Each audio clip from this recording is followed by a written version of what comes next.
Hello students, स्वागत है आपका आज फिर से साइंस पार्ट यूट्यूब चैनल पर। आज हम 2019 का सेट सी सॉल्व करने जा रहे हैं। यहाँ से आपको बहुत कुछ सीखने को मिलेगा। इस क्वेश्चन पेपर्स में हम तीनों सेट सॉल्व करेंगे, फिजिक्स, केमिस्ट्री और बायोलॉजी। और टू द पॉइंट आंसर लिखने के लिए आपको बताया जाएगा और मार्किंग स्कीम के तहत कौन सा क्वेश्चन कितने मार्क्स का आया है। बेस्ट एक्सप्लेनेशन के साथ proper diagram, numericals, short question, MCQs, long questions, answers सभी अच्छे से डिटेल्स से आपको बताया जाएगा। तो चलिए हम आज सॉल्व करने जा रहे हैं 2019 का सेट सी। भौतिक विज्ञान सेक्शन ए है हमारा। मानव नेत्र जिस भाग पर किसी वस्तु का प्रतिबिंब बनाते हैं वह है दृष्टिपटल। देखो ये कितने इंपॉर्टेंट क्वेश्चन है, बार बार रिपीट हो रहा है। तो दृष्टिपटल यानी रेटिना है, इस पर मानव नेत्र जो है प्रतिबिंब बनाता है, उल्टा और वास्तविक प्रतिबिंब बनाता है।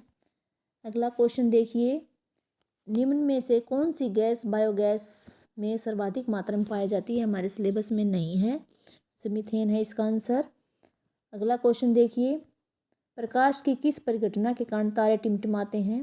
तारे जो हैं प्रकाश के अपवर्तन के कारण टिमटिमाते हैं, क्योंकि जो वायुमंडल है वो कई परतों का बना होता है और वे परतें विरल, कोई परत विरल होती है, कोई सघन होती है। तो जब प्रकाश की किरण विरल से सघन माध्यम में आती है तो अपने विलंब से अभिलंब की ओर झुक जाती है। इसलिए जो हमारे तो तारे हैं, जो वास्तविक स्थिति होती है वो दिखाई नहीं देती, आभासी स्थिति पर नजर आते हैं, इसलिए वो हमें टिमटिमाते हुए दिखाई देते हैं।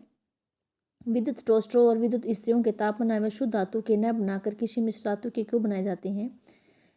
क्योंकि जो शुद्ध धातु होती है उनकी प्रतिरोधकता कम होती है, और प्रतिरोधकता कम होगी तो उसमें हमें जो इस्त्री हैं, टोस्टर हैं, हीटर है, ये हमें गर्म, इनसे हीट के लिए हमें चाहिए। जब हम कपड़े को प्रेस करते हैं तो हमें प्रेस इस्त्री जो है गर्म चाहिए है। टोस्टर है, जब हमें ब्रेड सेकने हैं तो उसके लिए भी हमें हीट चाहिए है। तो हीट उत्पन्न करने के लिए प्रतिरोधकता तो है ज़्यादा होनी चाहिए, और शुद्ध धातु की प्रतिरोधकता कम होती है इसलिए। और मिश्र धातु की प्रतिरोधकता उसके घटक धातु से अधिक होती है। घटक धातु मतलब जिस धातु की वो मिश्र धातु बनी है, तो मिश्र धातु उन घटक धातु की प्रतिरोधकता से उनकी प्रतिरोधकता अधिक हो जाती है, और अधिक होने के कारण जो है उसमें ऊष्मा अधिक उत्पन्न होती है। और इसलिए हम जो है टोस्टरों और विद्युत इस्त्रियों के लिए इनका जो तापन अवयव है मिश्र धातुओं का बनाते हैं ताकि ऊष्मा उत्पन्न हो सके। अगला क्वेश्चन हमारे सिलेबस में नहीं है। अब हमारा 2 नंबर का क्वेश्चन स्टार्ट न्यूमेरिकल है, देखिए। और ये आप इतने 2016 से अब तक के हमने 21-22 जो है क्वेश्चन पेपर सॉल्व कर लिए हैं, और हर एक में एक न्यूमेरिकल जरूर आया है, विद्युत वाले लेसन में से जरूर आया है। देखिए यह यहाँ पर जो आया है, ये देखिए, यह दर्शाइए कि आप 6 ओम प्रतिरोध के 3 प्रतिरोधकों को किस प्रकार संयोजित करेंगे कि प्राप्त संयोजन का प्रतिरोध 4 ओम हो। यानी इन 3 दे रखे हैं, देखिए कैसे करेंगे। R1 भी 6 ओम है, R2 भी 6 ओम और R3 भी 6 ओम है। हम इनको हिट एंड ट्रायल मेथड से करके देखते हैं। मान लीजिए तीनों प्रतिरोधक हैं, तीनों को हमने श्रेणी क्रम में जोड़ दिया, तो श्रेणी के क्रम में हमारा जो है प्रतिरोध क्या आ जाएगा, 18 ओम आ जाएगा। लेकिन ये 4 ओम से ज़्यादा हो गया। यदि केस 2 में देखिए, यदि हम तीनों प्रतिरोधकों को समांतर क्रम में जोड़ते हैं तो समांतर क्रम में जो है प्रतिरोध कम आता है। तो देखिए तीनों को समांतर क्रम में जोड़ने पर 2 ओम आ गया, ये 4 ओम से कम आ गया। तो ना तो श्रेणी क्रम में बात बन रही, ना समांतर क्रम में। अब तीसरे केस में देखिए, हमने 2 प्रतिरोधकों को समांतर क्रम में जोड़ दिया है और तीसरे को उनके श्रेणी क्रम में जोड़ दिया है। तो देखिए दोनों का ये हमारा 2 समांतर प्रतिरोध का कुल प्रतिरोध आ गया 3 ओम। जब इन दोनों को श्रेणी में जोड़ा तो 9 आ गया, तो ये हमारा 4 ओम से ज़्यादा हो गया। अब देखिए चौथी केस में क्या करेंगे। यदि 2 प्रतिरोधकों को हम श्रेणी क्रम में जोड़ रहे हैं और तीसरे को उनके समांतर क्रम में जोड़ेंगे, तीसरे प्रतिरोधक को जो हैं उनके किस में है, समांतर क्रम में जोड़ेंगे, तो क्या होगा। देखिए 2 श्रेणी क्रम में 6 और 6 को जोड़ दिया तो 12 ओम आ गया। अब 12 ओम और जो तीसरा प्रतिरोधक है 6 ओम, उसको हमने श्रेणी पार्श्व क्रम में जोड़ा, समांतर क्रम में जोड़ा, तो ये हमारा क्या आ गया, 4 ओम आ गया। तो जो क्वेश्चन पूछा था कि वे 3 प्रतिरोधकों को कैसे जोड़ेंगे, हमारा 4 ओम आ जाए, तो हम 2 प्रतिरोधकों को तो श्रेणी क्रम में जोड़ देंगे और उनको फिर उसके तीसरे के साथ समांतर क्रम में जोड़ेंगे, तो हमारा जो कुल प्रतिरोध है वो 4 ओम आ जाएगा। तो ये ऐसे हमें हीट एंड ट्रायल मेथड से करके देख लेना, ये आपको अच्छे से आ जाएगा। 6 क्वेश्चन हो गए हैं हमारे, 2 नंबर में था।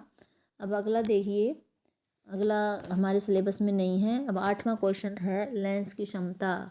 देखिए हर क्वेश्चन में कितनी बार ये आया है और इतना मुश्किल भी नहीं है, तो आप इन क्वेश्चन पेपर को सॉल्व करते समय ये समझ जाओगे कि कौन से क्वेश्चन को हम ज़्यादा से ज़्यादा बार उसकी प्रैक्टिस करें, उसकी रिवीजन करें, उसको लिख लिख कर देखें, ताकि हम एग्ज़ाम में अच्छे से उस क्वेश्चन को लिख पाएँ। तो देखो लेंस की क्षमता कितनी बार आया है, इसका आंसर देखिए। लेंस की क्षमता यानी उत्तल लेंस और अवतल लेंस की क्षमता के बारे में है। उसकी क्षमता क्या होती है, किसी लेंस उत्तल लेंस को अभिसारी लेंस कहते हैं, किरणों को क्या करता है, एक बिंदु पर इकट्ठा कर देता है। अवतल लेंस को अपसारी लेंस कहते हैं, वह किरणों को जो है फैला देता है। तो उत्तल लेंस और अवतल लेंस कितनी किरणों को, तो एक कितनी मात्रा उनके कितने प्रकाश को एक बिंदु पर इकट्ठा कर सकते हैं और कितनी प्रकाश को फैला सकते हैं, तो उस मात्रा को उसकी लेंस की क्षमता कहते हैं। इसका फार्मूला P = 1/f है, क्योंकि लेंस की क्षमता को P से लिखा जाता है और यहाँ F जो है फोकस लेंस की फोकस दूरी होती है। तो एक डायोप्टर जो क्षमता होती है वो उस लेंस की क्षमता होती है जिसकी फोकस दूरी 1 मीटर हो। तो ये हमारा इसका आंसर आ जाएगा। अब अगला देखिए, ये न्यूमेरिकल भी हर बार पूछा जाता है, ये परावर्तन और अपवर्तन वाले पाठ में से। इसमें उत्तल लेंस ले रखा है और उत्तल लेंस में फोकस वस्तु को कहाँ रखा है, मुख्य फोकस F और प्रकाशिक केंद्र के बीच O के बीच में रखा है। ये 2 बातें हमें अच्छे से देखनी हैं। फिर वही 3 बातें पूछी हुई हैं, किरण आरेख खींचना है, उसमें बीम की स्थिति, साइज और प्रकृति को बताना है। तो क्वेश्चन को अच्छे से पढ़ना है। फिर देखिए ये हमने इसकी बीम की स्थिति लिख ली है, कहाँ रखा हुआ है, उत्तल लेंस के मुख्य फोकस और प्रकाश केंद्र के बीच में। फिर हम जो है डायग्राम ड्रॉ करेंगे, रे डायग्राम। पहले हमने लेंस बना लेना है उत्तल लेंस और बीच में उसके बीचों बीच जो हमने मुख्य अक्ष खींच देना है। फिर उनमें हम F1 F2 F1 F2 2F2 जो है स्केल से माप कर लिख देंगे। ओ से इनकी दूरियां मापेंगे। ओ से F2 की जितनी दूरी होगी F2 और 2F2 के बीच में भी उतनी दूरी होगी। इसी तरह इतनी ही दूरी और F1 के बीच में होगी और F1 2F1 के बीच में होगी। तो बराबर बराबर दूरी होती है इनके बीच में, तो स्केल से ले लेंगे। फिर हमारे क्वेश्चन में जो पूछा गया है कि जो वस्तु है हमने ए बी वस्तु को हमने O और F के बीच में रखा है। O और F के बीच में रखने के बाद देखिए एक रेखा तो है, प्रकाश की किरण जो है मुख्य अक्ष के समांतर आ रही है और F2 में से गुजर रही है। फिर दूसरी जो किरण है हमारी जो है वो वस्तु के सिरे से O बिंदु में से निकल रही है, प्रकाशिक केंद्र से निकल रही है, और इस बिंदु से निकलने वाली जो है किरण वापस इसी रास्ते वापस चली जाती है। तो देखिए यहाँ इधर ये कहीं भी नहीं मिलेंगी, आगे जाके दूर दूर होती जाएंगी। और तो पीछे इनका देखिए हमने इनको डॉटेड लाइन में आगे दिखाया गया है। डॉटेड लाइन में दिखाने के बाद ये देखिए लेंस की तरफ ही यहाँ पर काट रही हैं रेखाएं, और यहाँ पर ये जहाँ काट रही है वहाँ से हमने प्रतिबिंब बना दिया है। मुख्य अक्ष के ऊपर बना है, सीधा बना है और आभासी बना है।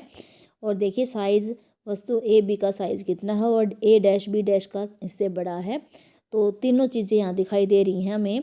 इसकी स्थिति क्या है, इसकी लेंस की ओर है, और इसका साइज़ क्या है, प्रतिबिंब से बड़ा है, और तीसरी बात क्या है, प्रकृति क्या है, आभासी और सीधा है। तो ये बातें हम यहाँ लिख देंगे जो भी हमें हमने देखी है। प्रतिबिंब की स्थिति है, जिस ओर बिंब है उस लेंस के उसी ओर बना है। प्रतिबिंब का साइज क्या है, बड़ा और वावर्धित है यानी बिंब से बड़ा है।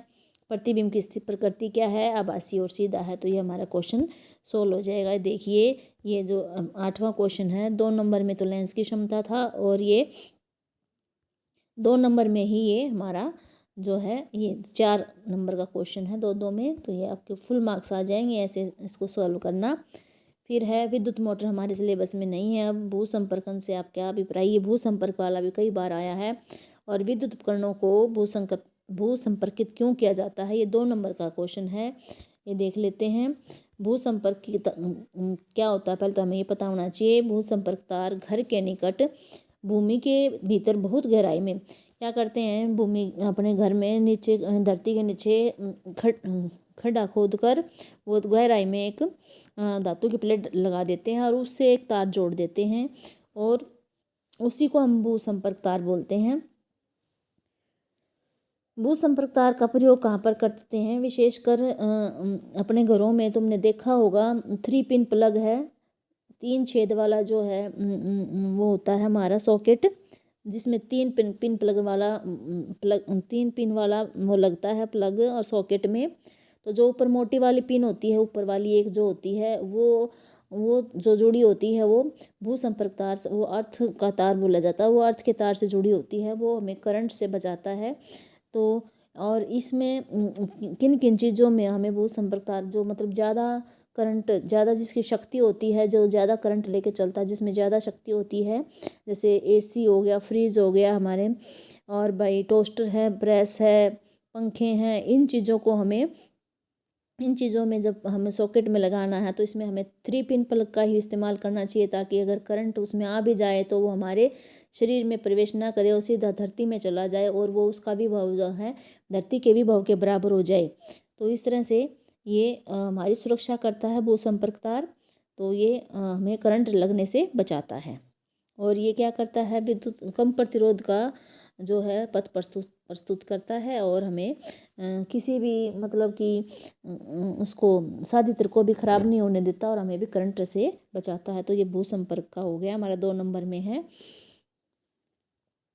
परिनालिका का देखो, हर बार लेंस की क्षमता परिनालिका, ये हर बार जो है क्वेश्चन आ रहे हैं और सेम आंसर है इनका। देखिए परिनालिका क्या होता है, पास लिपटे, आपको याद भी हो गए होंगे, अगर आपने सारे क्वेश्चन पेपर देखे होंगे तो आपको अब तक क्वेश्चन याद हो गए होंगे, टिप्स पे हो गए होंगे।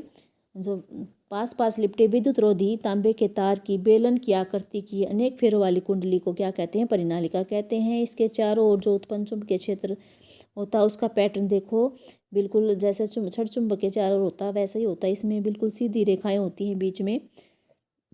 और इसका एक सिरा जो है उत्तर ध्रुव की तरह काम करता है, दूसरा जो है दक्षिण ध्रुव की तरह काम करता है।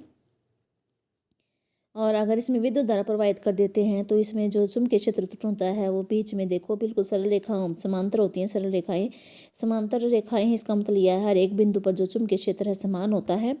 तो इसका उपयोग हम कहाँ करते हैं, या अगर हम इस परिनालिका के अंदर कोई लोहे की छड़ रख देते हैं, नरम लोहे की छड़ रख देते हैं और विद्युत धारा प्रवाहित कर देते हैं तो वो नरम लोहे की छड़ जो है वो विद्युत चुंबक बन जाती है। तो हम इसका उपयोग कहाँ करते हैं, विद्युत चुंबक बनाने में करते हैं।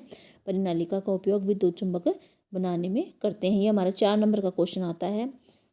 तो देखिए इसमें बता रखा है परिनालिका, 1 नंबर का तो परिनालिका की डेफिनेशन हो जाएगी, 1 नंबर में इसका जो है डायग्राम, 2 नंबर में डायग्राम और इसके बारे में विवरण हो जाएगा और 1 नंबर में इसका उपयोग हो जाएगा। तो ऐसे 4 नंबर में डिवाइड होता है ये वाला।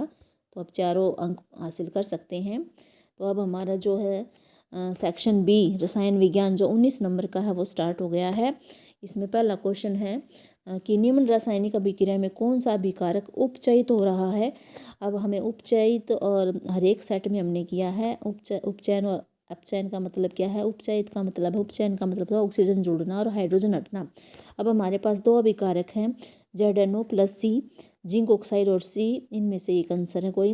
अब हमने ये देखना है कि अभिक्रिया होने के बाद जब ये उत्पाद बनता है तो क्या होता है, ZnO से क्या बन गया, जिंक बन गया, यानी ZnO में से ऑक्सीजन हट गई, यानी इसका तो अपचयन हुआ है। तो हमारा आंसर अपचयन नहीं हो, ZnO नहीं हो सकता, उपचयन पूछा तो C। देखिए C जो है रिएक्शन के बाद क्या बन गया, CO बन गया, यानी इसमें ऑक्सीजन जुड़ गई है। तो C का क्या हुआ है, उपचयन हुआ है। तो हमारा आंसर आ जाएगा C।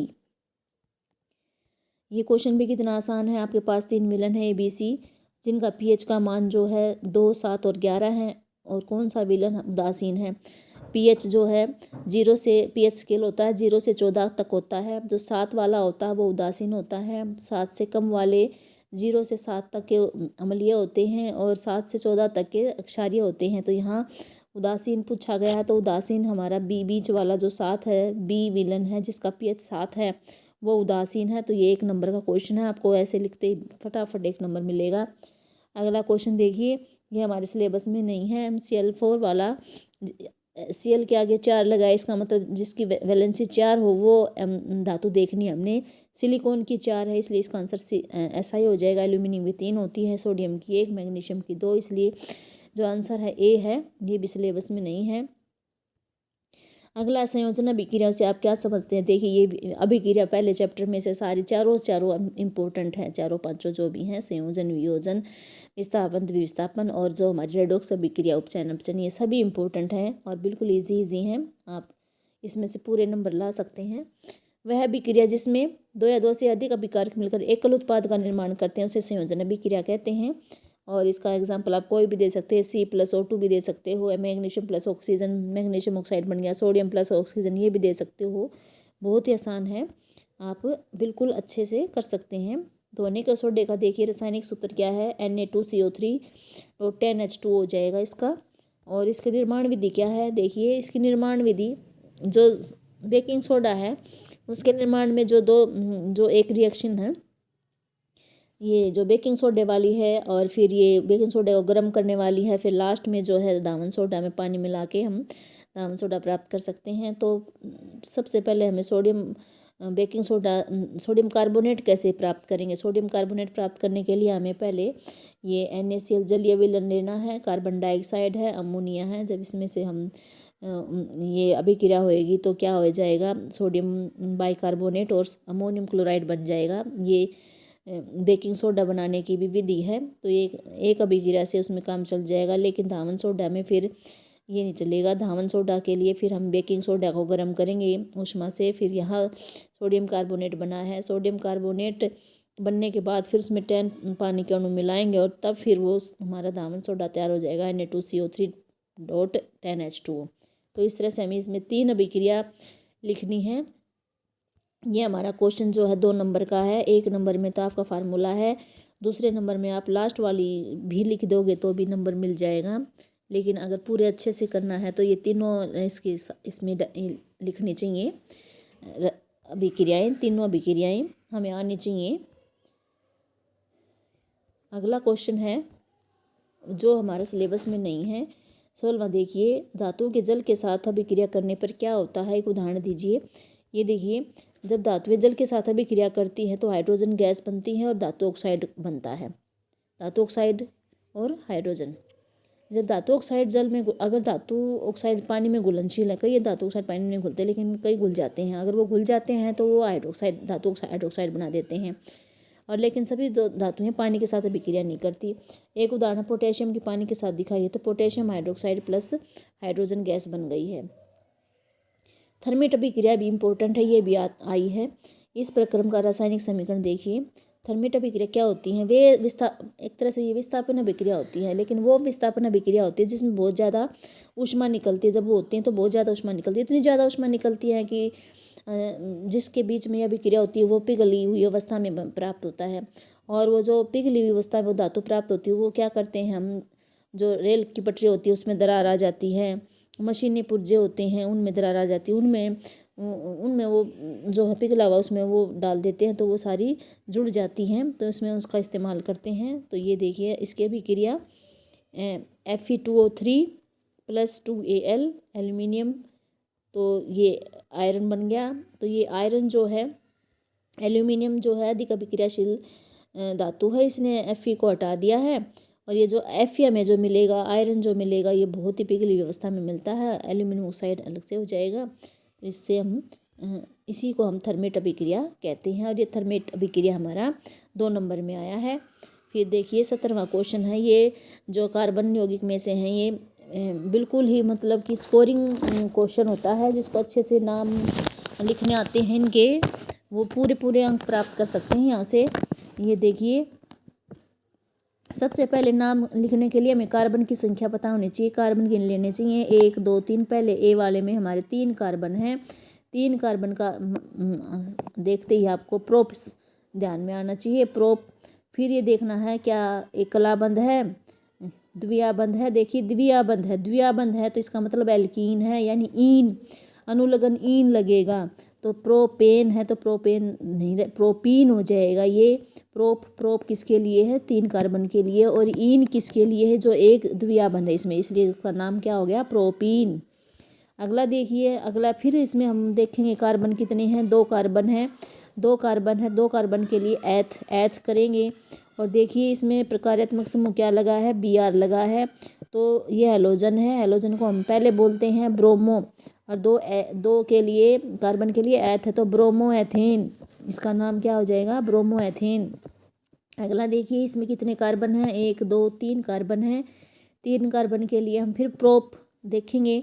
और ये इसमें प्रकार्यात्मक समूह देखिए कौन सा है, इसमें O डबल बॉन्ड OH, यानी ये एल्डिहाइड है, और एल्डिहाइड के लिए हम अनुलग्न क्या लगाते हैं, L लगाते हैं, तो 3 कार्बन हो गया था प्रोपेनल, क्या हो जाएगा, प्रोप 3 कार्बन के लिए, L हो जाएगा एल्डिहाइड के लिए, तो नाम हो गया प्रोपेनल।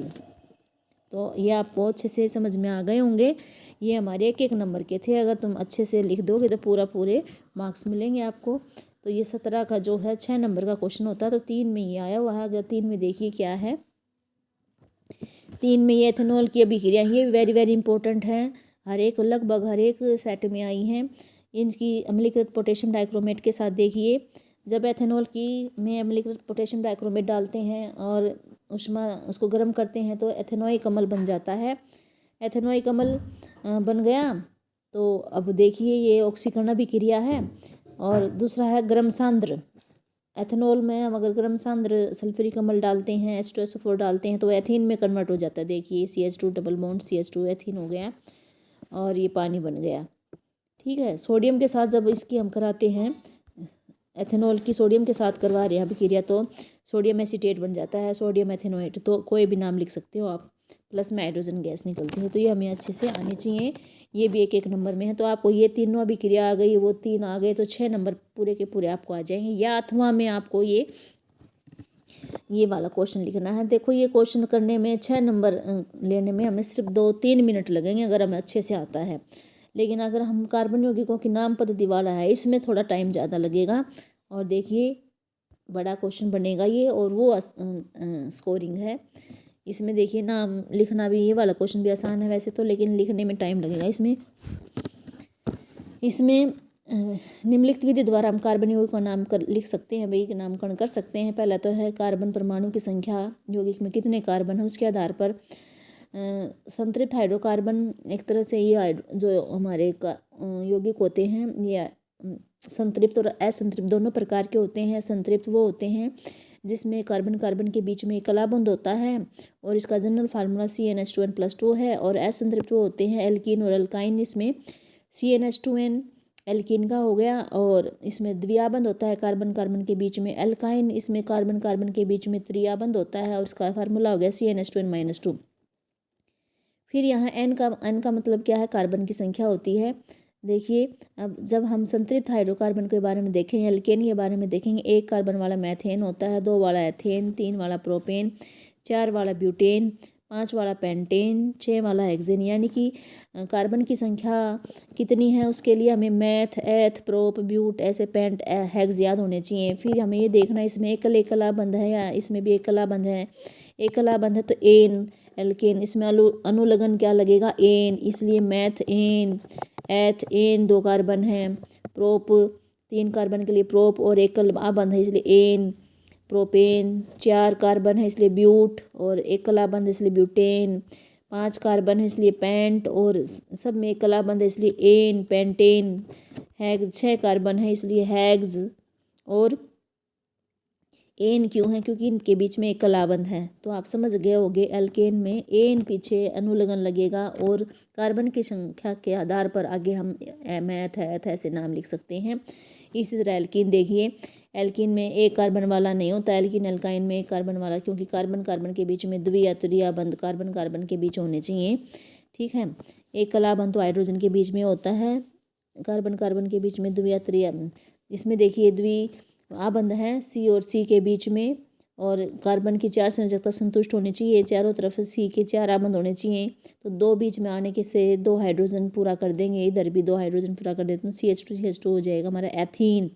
अब देखिए ईन लग गया क्योंकि द्विआबंध आ गया। दो एथ किसके लिए है? 2 कार्बन के लिए। और ईन क्यों आ गया? क्योंकि एक द्विआबंध और एक द्विआबंध होता है तो अनुलग्न लगाते हैं आइन, ना सॉरी ईन लगाते हैं, आइन तो उसमें लगेगा एल्काइन में, द्विआबंध है तो इसमें ईन लगेगा, तो एथीन हो गया। अगला देखिए प्रोपीन।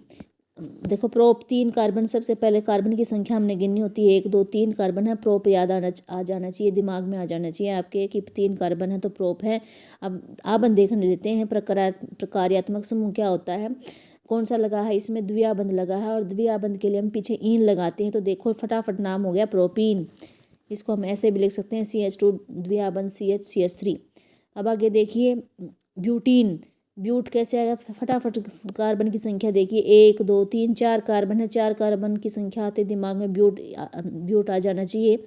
और फिर देखिए इसमें कार्बन कार्बन में बीच में कहीं द्विआबंध तो नहीं है, देखो एक द्विआबंध है, इसका मतलब ये अल्कीन है, इसका मतलब इसमें जो है अनुलग्न लगेगा, ईन लगेगा, ब्यूट तो हो गया तो ब्यूटीन। ठीक है, अगला है 5 कार्बन वाला। 5 कार्बन वाले का दिमाग का कार्बन आती है हमारे दिमाग में आना चाहिए पेंट, और बीच में द्विआबंध है, इसका मतलब दिमाग में ईन भी आ जाना चाहिए, पेंटीन। ठीक है, क्योंकि इसका एल्कीन का जो अनुलग्न है ईन होता है। ऐसे ही आइन देखिए, 2 कार्बन के बीच में त्रिआबंध है, 2 कार्बन है, दिमाग में आया एथ। ठीक है, और एक त्रिआबंध है तो इसका मतलब अल्काइन है, इसका अनुलग्न है आइन, तो दोनों को जोड़ देंगे, एथ प्लस आइन एथाइन, तो इस तरह से इसका नाम लिखा जाएगा। फिर देखिए अब अगले में देखिए 3 कार्बन है, 1 2 3 कार्बन आते दिमाग में, क्या बात आई? प्रोप। और फिर अनुलग्न के लिए प्रकारात्मक समूह देखें कौन सा प्रकारात्मक समूह है इसमें? त्रिआबंध है यानी अल्काइन है, अल्काइन के लिए अनुलग्न क्या है? आइन, तो प्रोप प्लस आइन प्रोपाइन। अगला देखिए कितने कार्बन है? 1 2 3 4 कार्बन है, 4 कार्बन के लिए दिमाग में क्या आया? ब्यूट आया, और बीच में एक त्रिआबंध है, इसका मतलब अल्काइन है, आइन इसका अनुलग्न हो गया, तो ब्यूट प्लस आइन ब्यूटाइन। इस पेंटाइन देखिए 5 कार्बन हो गए, 1 2 3 4 5 कार्बन है, 5 कार्बन आते ही दिमाग में बात आनी चाहिए पेंट। और प्रकार्यात्मक समूह क्या है? एक त्रिआबंध है यानी अल्काइन है, इसका मतलब आइन इसके पीछे लगना चाहिए, तो पेंटाइन। एक्साइन देखिए कार्बन कार्बन के बीच में छः कार्बन है, 6 कार्बन सुनते ही दिमाग में आना चाहिए हेग्स, और एक त्रिआबंध है, इसका मतलब क्या है कि इसमें ये अल्काइन है और आइन इसका लगेगा हमारा अनुलग्न, तो हेग्स प्लस आइन हेक्साइन। तो ऐसे नाम लिखने हमने एल्केन एल्कीन अल्काइन के, और ये कार्बन की संख्या पर है अल्केन अल्कीन अल्काइन, तो इस तरह से हम सब के आगे लिख सकते हैं। असंतृप्त कार्बन संख्या के नाम में दिए गए अंतिम एन को ईन या वाइन से प्रतिस्थापित किया है, हमने अपने देखा भी हुआ, इतने सारे एग्जाम्पल किए हैं। तो एन में डबल बॉन्ड आते ही द्विआबंध आते ही हमने एन से ईन बना दिया है, त्रिआबंध आते ही हमने एन को आइन में कन्वर्ट कर दिया है, तो ये ऐसे लिखेंगे। तीसरा पॉइंट क्या है? प्रकार्यात्मक समूह की उपस्थिति में इसको पूर्वलग्न या अनुलग्न के साथियों के नाम में दर्शाया जाता है। जैसे अभी मैंने बताया था, जिसमें द्विआबंध है वो एक तरह से प्रकार्यात्मक समूह है, तो पीछे ईन लग गया, त्रिआबंध है तो आइन लग गया, एक कलाबंध है तो एन लग गया, तो ये प्रकार्यात्मक समूह ही है जो अनुलग्न के बारे में बताते हैं, पूर्वलग्न हमें क्या लगाना है। और कार्बन कितने हैं ये तो हमारे दिमाग में आना चाहिए, 1 वाला मैथ, 2 वाला एथ, 3 वाला प्रोप, 4 वाला ब्यूट, 5 वाला पेंट, 6 वाला हेग्स, ये तो पक्का टिप्स पे रट लीजिए। फिर प्रकार्यात्मक समूह रट लीजिए, एक होगा, एक कलाबंध होगा तो कार्बन कार्बन के बीच में एन लगाना है, द्विआबंध होगा तो ईन लगाना है अनुलग्न, 3 आबंध होंगे तो आइन लगाना है।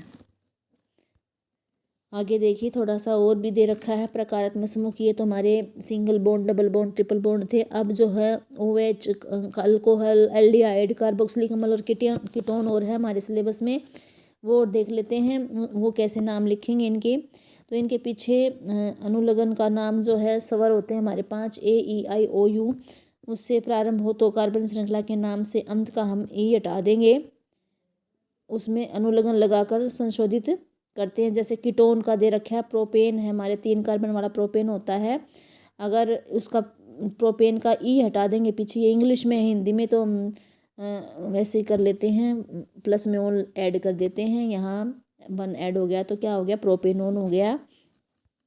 अब अल्कोहल को देखिए, OH है हमारा। OH अल्कोहल के लिए अनुलग्न ओल है, जैसे कि अल्केन के लिए एन था, एल्कीन के लिए ईन था, एल्काइन के लिए आइन था। ऐसे अल्कोहल का प्रकार्यात्मक समूह OH है। OH देखते ही हमें पता चल जाना चाहिए ये अल्कोहल है, और अल्कोहल आते ही हमारा दिमाग में अनुलग्न आना चाहिए ओल। अब देखिए मैथेन है, मैथेन हम ऊपर पढ़ चुके हैं, अल्केन है। ये ध्यान रखिए, ये जितने भी अब आगे ये बनेंगे सब अल्केन से बनेंगे। एल्कीन और अल्काइन वाला इसमें कोई शामिल नहीं होगा। सिर्फ अल्केन से ही अल्कोहल, अल्केन से ही एल्डिहाइड, अल्केन से ही कीटोन, अल्केन से ही हमारा जो है कार्बोक्सिलिक अम्ल, चारों अल्केन से ही बनेंगे।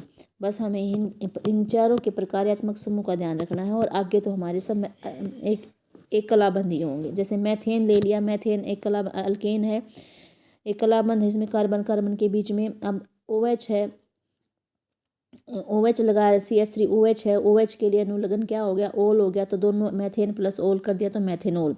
इसी तरह हम सारे कर लेंगे। अब C2 है, C2 जैसे ही कार्बन की संख्या 2 है, हमारे दिमाग में बात आनी चाहिए भाई ऐथ है ये तो। प्रकार्यात्मक समूह क्या है, OH है। OH का अनुलग्न क्या होता है, ओल। एथेन प्लस ओल एथेनोल।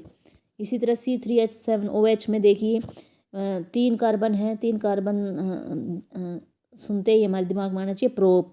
अब प्रकारात्मक समूह क्या है, OH। OH के लिए क्या अनुलग्न लगाते हैं, ओल। तो प्रोपेनोल, प्रोपेन प्लस ओल प्रोपेनोल। इस तरह 4 कार्बन सुनते ही दिमाग में आना चाहिए ब्यूट। ब्यूट आ गया तो दिमाग में प्रकारात्मक समूह देखना है। प्रकारात्मक समूह क्या है, OH। OH क्या है, अल्कोहल। अल्कोहल का प्रकारात्मक समूह क्या होता है, अनुलग्न क्या होता है, ओल। तो क्या नाम हो गया, ब्यूटेनोल। इस तरह पेंटेनोल। 5 कार्बन है, 5 पेंट के लिए है, और प्रकार्यात्मक समूह OH है।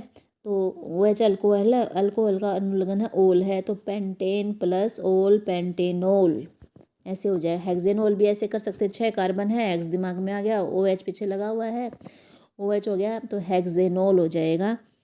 ठीक है, ओल इसका प्रकार्यात्मक समूह का अनुलग्न हो जाएगा ओल। तो इस तरह से हम अल्कोहल का नाम लिख लेंगे। फिर एल्डिहाइड का नाम है जो है, एल्डिहाइड का पहले हमें प्रकारात्मक समूह का सूत्र पता होना चाहिए। CHO है, इसके लिए जो अनुलग्न लगाएंगे Al लगाएंगे। जैसे मैथेन है, 1 कार्बन, वैसे ही दिमाग में मैथ आ जाएगा, 1 कार्बन है, और CHO एल्डिहाइड के लिए है तो L लग जाएगा। देखिए यहाँ इसमें क्या है, जो हमारा प्रकार्यात्मक समूह CHO का उसमें ही एक कार्बन है, तो अलग से हम अलग कोई कार्बन नहीं लगाएंगे, उसी कार्बन की संख्या 1 गिन लेंगे, तो इससे ही हमारा मैथ हो जाएगा। और इसके साथ फिर H लगाने से ये मैथिनल बन जाएगा। ठीक है, क्योंकि ये L जो एल्डिहाइड का अनुलग्न है। अब देखिए यहाँ 2 कार्बन की संख्या गिनिए, 1 और 2, CH3 का C और CHO का C, 2 कार्बन हो गए। 2 कार्बन होते ही हम क्या कहेंगे, एथेन कहेंगे। और प्रकार्यात्मक समूह क्या है, CHO है। CHO हो गया एल्डिहाइड, एल्डिहाइड का अनुलग्न है L, तो एथेनल। इसी तरह अगले उसमें देखिए कितने कार्बन हैं, 3 कार्बन, 1 2 3। 3 कार्बन के लिए दिमाग में क्या बात आएगी, प्रोप आएगी, प्रोपेन की आएगी। और प्रकार्यात्मक समूह क्या है, CHO एल्डिहाइड। एल्डिहाइड के लिए अनुलग्न क्या है, L, क्या नाम बन जाएगा, प्रोपेनल। अगला है 4 कार्बन गिनिए, 1 2 3 4, 4 कार्बन का दिमाग में क्या आएगा, ब्यूटेन बनेगा। यानी कि प्रकार्यात्मक समूह क्या है, CHO का जो है किसका है, एल्डिहाइड का अनुलग्न क्या है, L, तो ब्यूटेन प्लस L ब्यूटेनल, इसका नाम बन जाएगा ब्यूटेनल। इसी तरह इसमें देखिए कितने कार्बन है, 1 2 3 4, 5 कार्बन है। 5 कार्बन के लिए पेंट दिमाग में आएगा, पेंटेन है। प्रकार्यात्मक समूह क्या है, CHO है, तो CHO एल्डिहाइड है, एल्डिहाइड का क्या है, L है, तो पेंटेन प्लस L पेंटेनल। तो ऐसे तुम्हें अच्छे से नाम लिखने आ जाएंगे। कीटोन का देखिए, कीटोन का प्रकार्यात्मक समूह है, C द्विआबंध O है, C द्विआबंध O है। तो इसका जो हम कीटोन का जो अनुलग्न होगा ओन होगा। जैसे कि ये 3 कार्बन से स्टार्ट होगा, 1 2 कार्बन वाला नहीं होता कीटोन, 3 से स्टार्ट होगा। तो 3 के लिए देखिए बीच में, क्योंकि जो कीटोन का प्रकार्यात्मक समूह उसके दाएं बाएं दोनों तरफ एक कार्बन जरूर होना चाहिए, तो इसलिए प्रोपेन से स्टार्ट है। 3 कार्बन है, 1 2 3, 3 कार्बन सुनते दिमाग में देखते क्या आना चाहिए कि प्रोपेन है। और प्रकार्यात्मक समूह क्या है, बीच में है, सी द्वितीया बंध O। तो ये कीटोन है, कीटोन का क्या होता है, ओन होता है, तो प्रोपेन प्लस ओन प्रोपेनोन। इसी तरह 4 कार्बन देखते ही हमें क्या दिमाग में आना चाहिए, ब्यूटेन। ब्यूटेन आ गई। प्रकार्यात्मक समूह देखिए हमारा सी द्वितीया बंध O है, कीटोन है, इसका ओन हो जाएगा, तो ब्यूटेन प्लस ओन ब्यूटेनोन। ऐसे ही हम पेंटेनोन का कर सकते हैं, ऐसे हेक्सेनोन का कर सकते हैं, आप आगे तक लिख सकते हैं। कार्बोक्सिलिक अम्ल का देखिए भाई, सी द्वितीया बंध O OH, COOH भी बोल देते हैं हम कई बार इसको। तो ये कार्बोक्सिलिक अम्ल है, इसका अनुलग्न हम लगाएंगे ओइक अम्ल। एक कार्बन वाला देखिए, एक कार्बन जैसे एल्डिहाइड में हमने उसका ही प्रकार्यात्मक समूह का एक कार्बन था, उसी की संख्या गिनी थी, तो इसमें भी ऐसे ही है, ऑलरेडी एक कार्बन है। प्रोपेनोन का भी एक कार्बन की संख्या इसमें एक होती है, गिनी जाती है। तो ये हो गई एक। तो इसके साथ सिर्फ H लगेगा। मेथेनोइक अम्ल में प्रकार्यात्मक समूह में सिर्फ H लगाने से मेथेनोइक अम्ल का सूत्र बन जाता है। तो देखिए एक कार्बन है, मैथेन हो गया, COOH हो गया, तो ओई को कार्बोक्सिलिक अम्ल हो गया, इसका हमारा अनुलग्न हो गया ओइक अम्ल। तो क्या नाम हो गया, मेथेनोइक अम्ल। अब देखिए 2 कार्बन है, C और एक ये CH3 का C और एक COOH का C।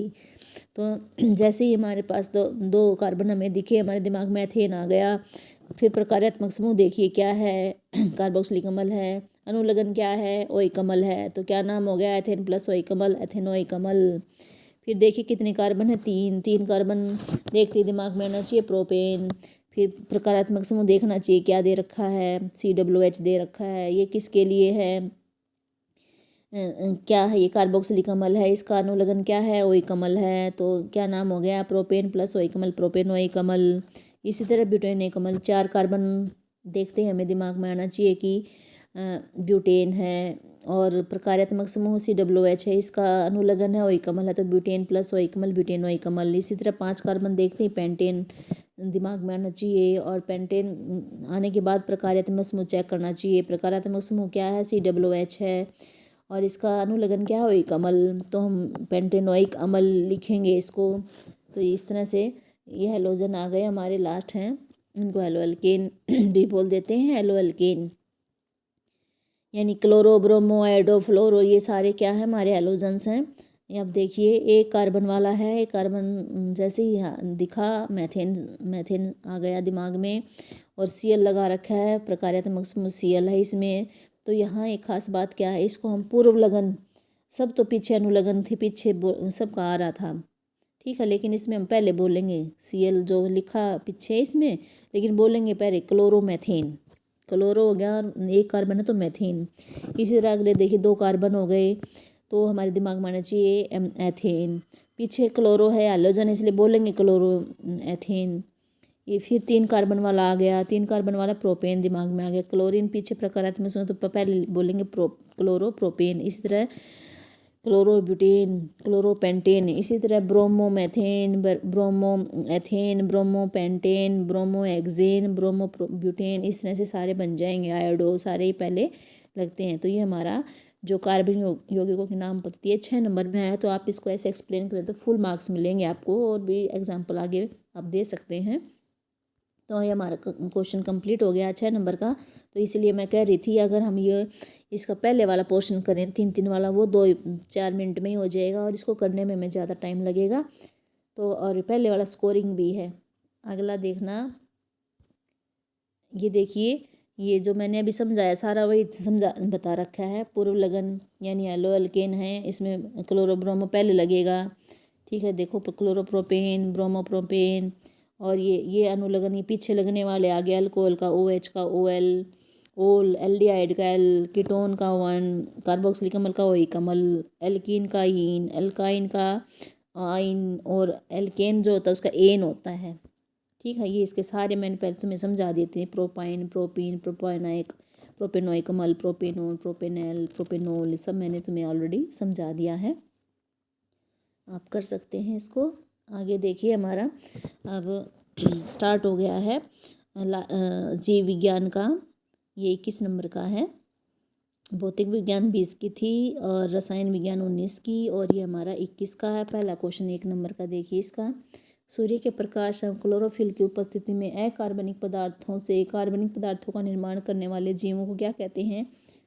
उत्पादक। हरे पौधे होते हैं उत्पादक होते हैं, तो इसका आंसर जो है उत्पादक आ जाएगा।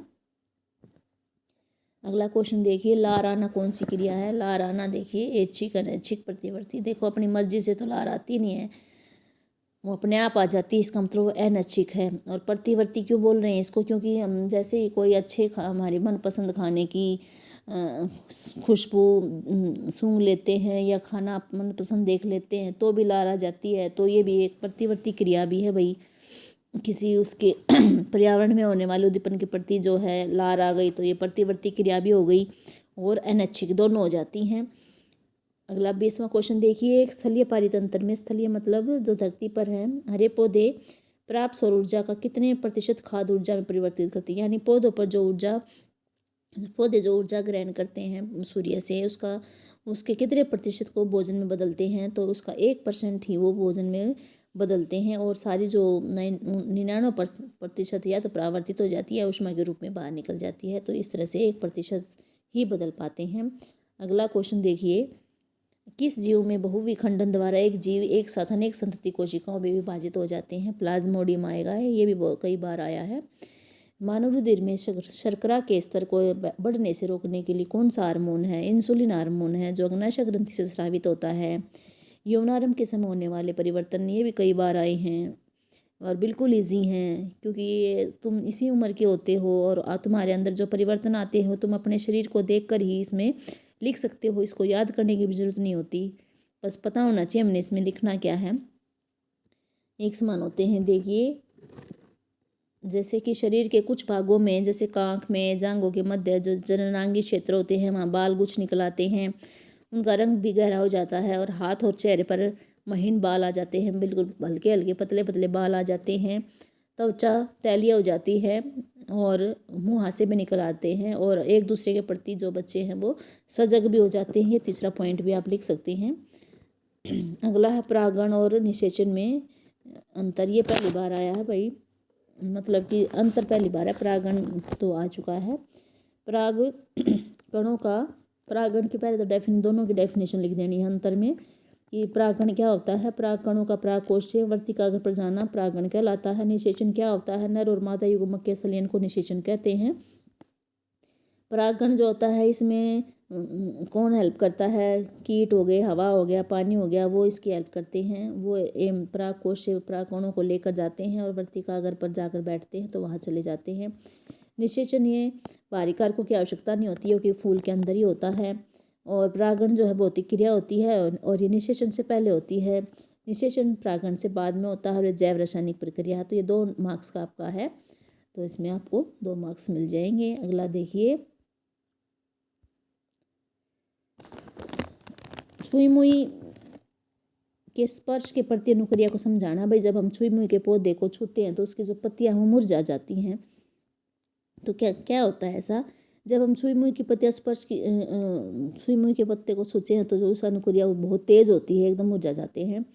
और इस गति का वृद्धि से कोई संबंध नहीं होता है, बिना वृद्धि से मुक्त वाली गति है, कोई संबंध नहीं है, वृद्धि नहीं होती। और जो स्पर्श, जैसे ही हमने छुई मुई के पौधे को छुआ तो स्पर्श की सूचना जो है कोशिका से दूसरी कोशिका पर कैसे पहुंची? क्योंकि उसमें ना तो पौधों में तो ना तो तंत्रिका कोशिका होता, ना ही उसमें कोई ऐसा प्रोटीन होता जो इसमें हेल्प करता है। तो ये वैद्युत रसायन द्वारा है, इसकी सूचना जो है एक कोशिका से दूसरी कोशिका में संचरित हो जाती है। और दूसरा तरीका क्या है? वो जल की मात्रा में परिवर्तन कर लेते हैं, और जैसे ही जल की मात्रा में परिवर्तन होता है तो कोशिका क्या करती, बदल जाती है, वो फैलती और सिकुड़ती है, जिस कारण जो है छुई मुई के जो पत्ते हैं वो मुरझा जाते हैं। अगला है, पौधों में जल का वहन किस भाग द्वारा किया जाता है? जाइलम द्वारा किया जाता है। ये भी इंपॉर्टेंट क्वेश्चन है। पौधों में जल तथा खनिज लवण के वहन की प्रक्रिया का वर्णन कीजिए। ये देखिए, इसमें पहले हम ये लिख देंगे कि जाइलम द्वारा होता है पौधों में जल का वहन। जाइलम ऊतक में जड़ों, तनों और पत्तियों की वाहिनिकाएं और वाहिकाएं आपस में जुड़कर एक जाल बना लेती हैं, सतत जाल बना लेती हैं 7 वाहिकाओं का। और जो सभी पौधे के सभी भागों से उसका संबंध होता है। जड़ों की कोशिकाएं क्या करती हैं? मृदा से के संपर्क में होती हैं और वो वहाँ से सक्रिय रूप से आयन प्राप्त करती हैं, और ये जब वो आयन आ जाते हैं उसमें जड़ में, तो जड़ और मिट्टी के बीच में एक आयन सांद्रण में एक अंतर उत्पन्न होता है, कंसंट्रेशन ग्रेडियंट बोलते हैं इंग्लिश में, वो उत्पन्न होता है। तो इस अंतर को समाप्त करने के लिए क्या क्या होता है, मिट्टी से पानी भी आ जाता है। आयन तो पहले आ गई, अब क्या होते हैं आयन उसको मेंटेन करने के लिए अंतर को, उसमें पानी भी प्रवेश कर जाता है।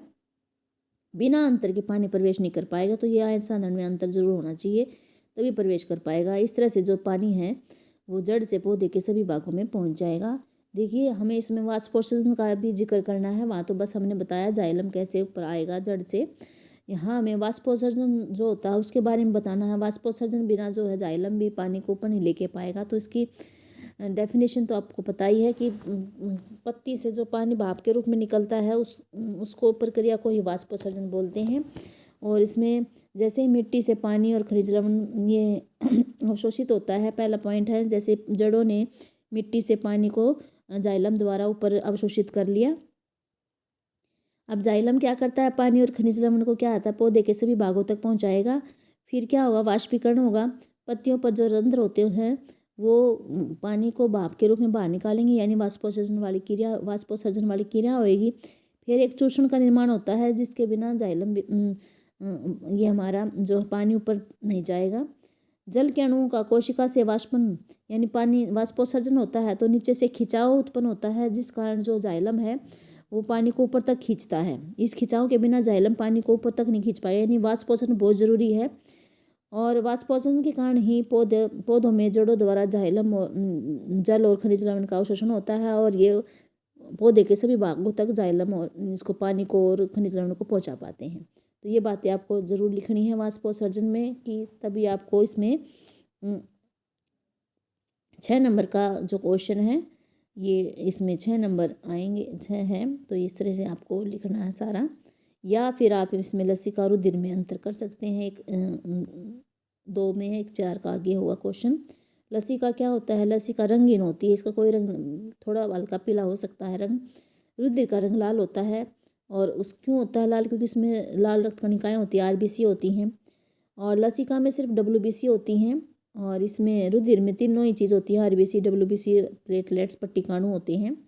लसिका में प्रोटीन की मात्रा कम होती है, और इसमें जो रुधिर में प्रोटीन ज़्यादा होते हैं, बड़े बड़े जो होते हैं वो इसमें हैं। जो लसिका में छोटे प्रोटीन होते हैं, और जो लसिका होती है प्रतिरक्षा प्रणाली का हिस्सा होती है। और ये क्या करता है, ऊतकों से जो अतिरिक्त रक्त होता है, अतिरिक्त द्रव आएगा, ऊतकों से अतिरिक्त द्रव को रक्त तक पहुंचाता है, अतिरिक्त द्रव को रक्त तक पहुंचाएगा। यहाँ आ जाएगा द्रव।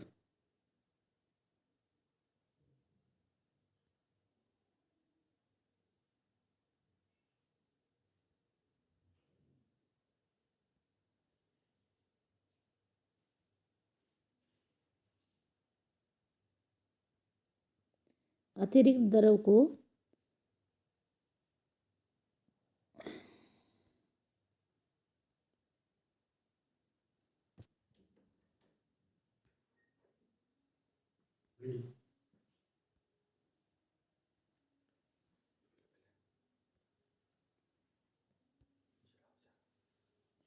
अतिरिक्त द्रव को रक्त तक पहुंचाता है। और रुधिर क्या है, ये ऑक्सीजन पोषक तत्वों का वहन करता है, और कार्बन डाइऑक्साइड अपशिष्ट को शरीर से बाहर निकालता है। तो यहाँ आप द्रव ऐड कर लेना अतिरिक्त के बाद। आगे क्या है, अगला क्वेश्चन क्या है इसका, 2 नंबर का तो ये हो गया। अगला देखिए 4 नंबर का ये है, मानव में ऑक्सीजन और कार्बन डाइऑक्साइड के परिवहन तथा विनिमय के व्यवस्थात्मक निरूपण द्वारा दोहरे परिसंचरण की व्याख्या करनी है। इसमें देखिए पहले एक डायग्राम देख लेते हैं। ये हृदय दिखा रखा है अपना, और हृदय के हमने पढ़ रखे हैं 4 भाग होते हैं, 4 कोष्ठों में बटा होता है, वे बीच में विभाजिका होती है। बायां अलिंद, बायां निलय, दायां अलिंद, दायां निलय। जो बायां अलिंद है इसमें क्या है, फेफड़ों से शुद्ध रक्त आता है, और कौन लेके आते हैं, फुफ्फुस शिराएं, ये दिखा रखी है फुफ्फुस शिराएं हैं, ये लेके आ गई।